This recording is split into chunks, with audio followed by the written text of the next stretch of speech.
जय श्री राम। प्रथम कुमतकारी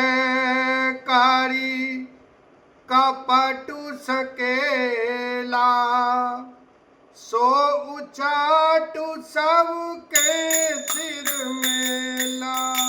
सुरमाया सब लोग विमोहे, राम प्रेम अतिशय न बिछोए।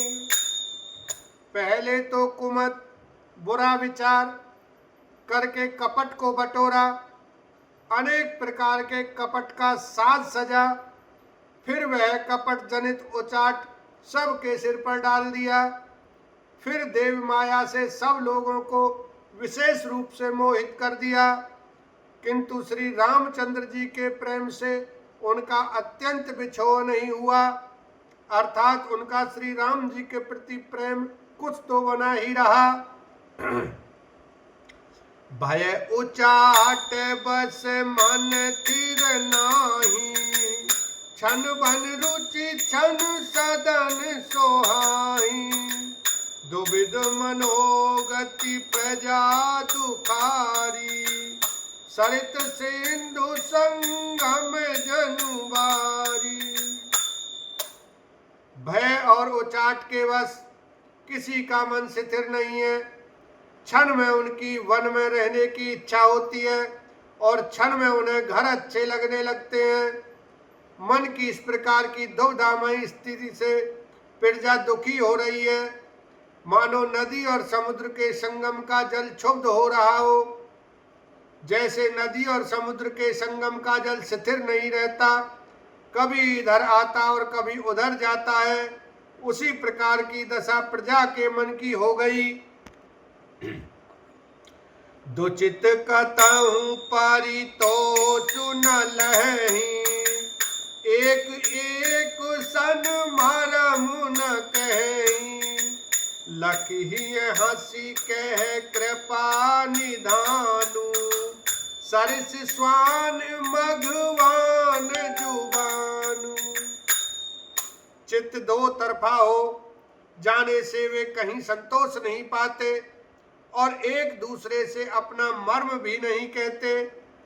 कृपा निधान श्री रामचंद्र जी यह दशा देखकर हृदय में हंसकर कहने लगे, कुत्ता इंद्र और नवयुवक कामी पुरुष एक सरीखे एक ही स्वभाव के हैं। पाणिनीय व्याकरण के अनुसार स्वन, युवन और मगवन शब्दों के रूप भी एक सरीखे होते हैं। भरत जनक मुनि जन सचिव, साधु सचेत बिहाई। लागी देव माया सवई, जथा जोग जनु पाए। लखन सिया राम, जय जय राम। भरत जी, जनक जी, मुनि जन, मंत्री और ज्ञानी साधु संतों को छोड़कर अन्य सभी पर जिस मनुष्य को जिस योग, जिस प्रकृति और जिस स्थिति का पाया, उस पर वैसे ही देव माया लग गई। कृपा से हिंदो लाखी लोग दुखारे, निज स्नेह सुरपति छल भारे। सभाराऊ गुर महिषुर मंत्री, भरत भगति सब के मति जंतरी। कृपा सिंधु श्री रामचंद्र जी ने लोगों को अपने स्नेह और देवराज इंद्र के भारी छल से दुखी देखा। सभा, राजा जनक, गुरु, ब्राह्मण और मंत्री आदि सभी की बुद्धि को भरत जी की भक्ति ने कील दिया। राम ही चितवत चित्र लिखे से, सकुचत बोलत बचन सिखे से।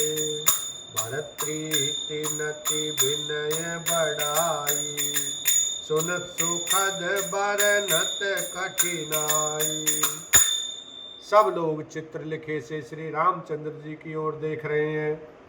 सब चाहते हुए, सिखाए हुए से वचन बोलते हैं। भरत जी की प्रीति, नम्रता, विनय और बड़ाई सुनने में सुख देने वाली है, पर उसके वर्णन करने में कठिनता है। जासु बिलो की भगति लवलेसु प्रेम मगन मुनि गण मिथिलेसु महिमा तासु कहि किमि तुलसी भगत सुभाए सुमति ही होलसी। जिनकी भक्ति का लवलेश देखकर मुनिगण और मिथिलेश्वर जनक जी प्रेम में मग्न हो गए। उन भरत जी की महिमा तुलसीदास कैसे कहे। उनकी भक्ति और सुंदर भाव से कवि के हृदय में सुबुद्धि उलस रही है, विकसित हो रही है। आपु छोटी महिमा बड़ी जानी कवि कुल कहानी मानी सकुचानी कही न सकती गुण रुचि अधिकाई मति गति बाल बचन की नाई। परंतु वह बुद्धि अपने को छोटी और भरत जी की महिमा को बड़ी जानकर कवि परंपरा की मर्यादा को मानकर सकुचा गई। उसका वर्णन करने का साहस नहीं कर सकी। उसकी गुणों में रुचि तो बहुत है पर उन्हें कह नहीं सकती। बुद्धि की गति बालक के वचनों की तरह हो गई, वह कुंठित हो गई। भरत विमल जसु विमल विधु सुमति चकोर कुमार उदित विमल जन हृदय नव एक टकरई निहार लखन सिया राम जय जय राम। भरत जी का निर्मल यश चंद्रमा है और कवि की सुबुद्धि चकोरी है, जो भक्तों के हृदय रूपी निर्मल आकाश में उस चंद्रमा को उदित देखकर उसकी ओर टकटकी लगाए देखती रह गई है। तब उसका वर्णन कौन करे। भरत स्वभाव न सुगम निगमहु लघुमति चापलता कवि क्षमहु कहत सुनत सती भाव भरत को सिय राम पद होई नरत को। भरत जी के स्वभाव का वर्णन वेदों के लिए भी सुगम नहीं है, अतः मेरी तुच्छ बुद्धि की चंचलता को कवि लोग क्षमा करें।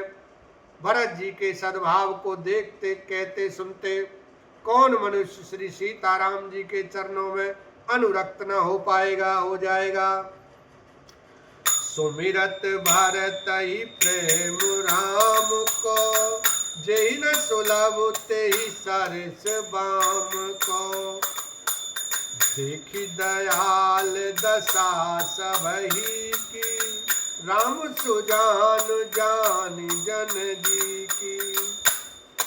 भरत जी का स्मरण करने से जिसको श्री राम जी का प्रेम सुलभ न हुआ उसके समान वाम अभागा और कौन होगा। दयालु और सुजान श्री राम जी ने सभी की दशा देखकर और भक्त भरत जी के हृदय की स्थिति जानकर धर्म धोरी न धीर नयनागर सत्य स्नेहशील सुख सागर देश काल लखी समय समाजु नीति प्रीति पालक रघुराजु।